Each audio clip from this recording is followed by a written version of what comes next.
Alright, what's going on everybody? It is Kistner, and today we're looking at polynomial identities. It is section 3.3 in our book. So what I would like for you to turn to is in your student companion, turn to page 70.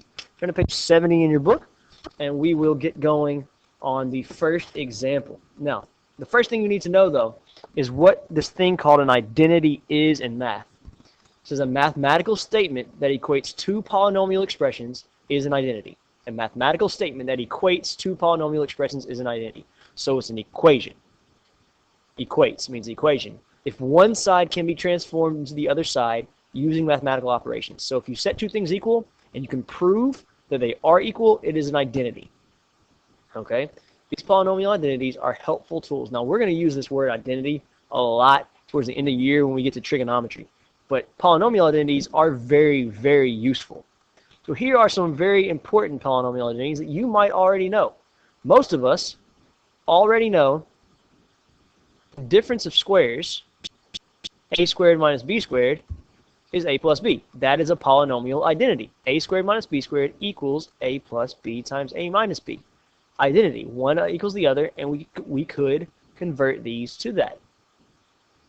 Okay? The square of a sum, that we've already talked about, where if you distribute it all out, if you wrote it as a plus b times a plus b, you would get a squared plus 2a plus b. This will always be true. The difference of cubes is a new one. These two at the bottom are new. So let me talk about these for a second. These two right here are new to us. Okay, and I didn't do that very well. But you can kind of see here in my screen. A cubed minus b cubed is going to be a minus b times a squared plus ab plus b squared. And the sum of the cubes, the only thing that changes is the negative and the positive switch. Here it's minus in the small parentheses, plus here. Here it's plus and minus. Those are the only two things that switch. Okay? And if it's plus, it starts plus. If it's minus, it starts minus. So we're going to use that in a second. But right now, we're actually going to, for example 1, we're going to prove the difference of two cubes. Now, we call it the difference of two cubes because it is a cubed, minus b cubed. My pen is bumping everywhere. Let me fix that.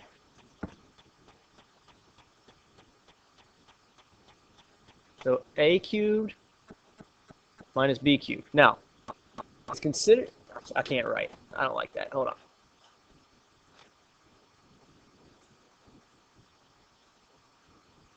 Okay, a cubed minus b cubed. And it says from over here that it should be equal to a minus b times a squared. So it's going to be equal to a minus b times a squared plus ab plus b squared. And it's actually 2ab, isn't it? I forgot that part. No, it's just ab. Okay. So this is what it's supposed to be equal to. Now, we pick one side and try to convert it into the other side. So I'm going to pick the right-hand side. I don't really know what to do on the left-hand side. So I'm going to just remember this is over here. And I'm going to keep bringing it down every time. Okay? And I'm going to distribute these two together. So if I distribute a into this parentheses every time, it'll look like this. A times a squared plus ab plus b squared. That's the a times all of that. And then I'm going to subtract the b, because it's minus b times that entire parentheses. A squared plus ab plus b squared. Now, we distribute and we solve.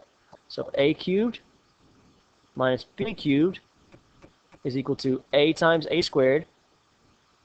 A cubed, that's this. A times ab, so it'll be plus a squared b. And then a times b squared is plus b squared a minus b times a squared, so minus a squared b. Keep it in alphabetical order. Minus a b squared minus b cubed. Now let's go through and see if we can combine anything. But remembering on the left-hand side, I still have a cubed minus b cubed. There are no more a cubes, so I'm just going to write down a cubed, and that goes away. I'm looking for other a squared, b squareds, and I have one right here. I have positive 1, minus 1, so they cancel, and I have 0 of those. I have b squared a and ab squared. These are the same thing. I just wrote this in the wrong order. Okay, this should be ab squared. If you want to go back and rewrite that like I am about to, because that's going to bug me, then you can. This is the same as a b squared if I put it in alphabetical order. So these cancel. And I'm just left with b cubed. So there we have the same thing, and it is proven. We would write QED. That's how you do a proof. Latin for it is proven, basically. And we have proven that the difference of two cubes is this original identity, or the identity that is back here. It is the same thing. Okay, we started with this side, made it look like that, and we have proven that it is true. Now, you could do the same thing with the sum of cubes. You would exact same process, except you would write out the sum of cubes up here and then distribute everything on the right-hand side. So let's use those polynomial identities to multiply the expressions. Okay, so if you look at this, these are two very similar parentheses, x squared plus 5y cubed and x squared minus 5y cubed. These are exactly the same, except these are conjugates, we would say, and the second term is changed. Now, how do we use one of these identities? I could distribute all this out and get my answer. That'd take a little bit of time. The purpose of an identity is it's really a shortcut. So what I notice here is if I let this be a and this be b, I have a plus b, a minus b.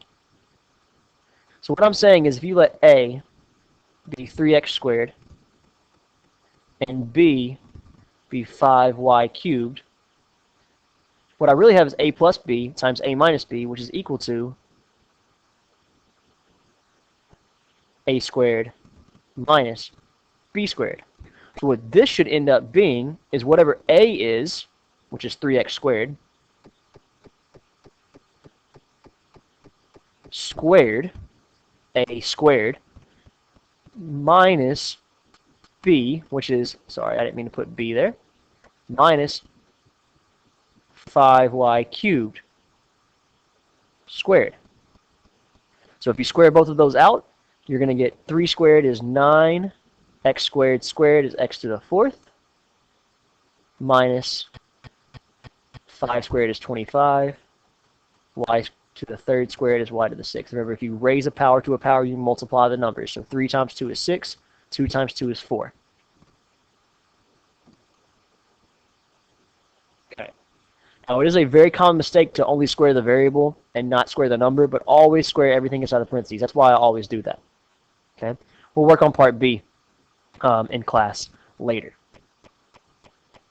Example 3 says, use polynomial identities to factor each polynomial. Now, these are nice.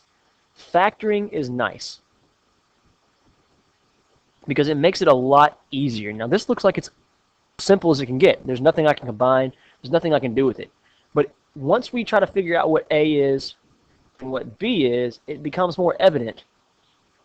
A here, I'm going to look at this as m to the 4th squared. That's the same as m to the 8th. And I'm going to look at this one as 3 n to the 5th squared. I try to look at them as a square. So A here is m to the 4th. B is 3 n to the 5th. And what I have in that case is a squared minus b squared, which is that same thing we've known will always factor into a minus b times a plus b. So now if I just replace a and b, I have my answer. M to the 4th, you can put plus first if you like to, but I'm going to keep it as minus. M to the 4th minus 3 n to the 5th times m to the 4th plus 3 n to the 5th.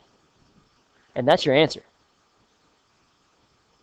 Using polynomial identities, we have just factored that. B and C will use the difference. Look at this one if you want to try B. This is the difference of cubes. Okay, and this will be the sum of cubes. So if you want to try B and C, you now know which identities to try to factor with. Okay, try to identify A and B, and try to identify B and C, and factor those using your polynomial identities. All right, so that was kind of it's a lot of information in a short amount of time. But you need to, if not, take a screenshot or take a picture. I'll leave this on the screen for a second. Take a screenshot, take a picture of it. It is in your book, so you can come to class and get it out on your book and take a picture of it. But you need to know all of these identities. You need to know all of these. What's it going to do for me? Yeah, you need to know those things. Okay? Can I make it bigger? There we go. You need to know those. Okay? Because we will use them, obviously, a lot. And they do make things shorter once you know them. So get used to those, and I will see you guys next time. This is Kistner out.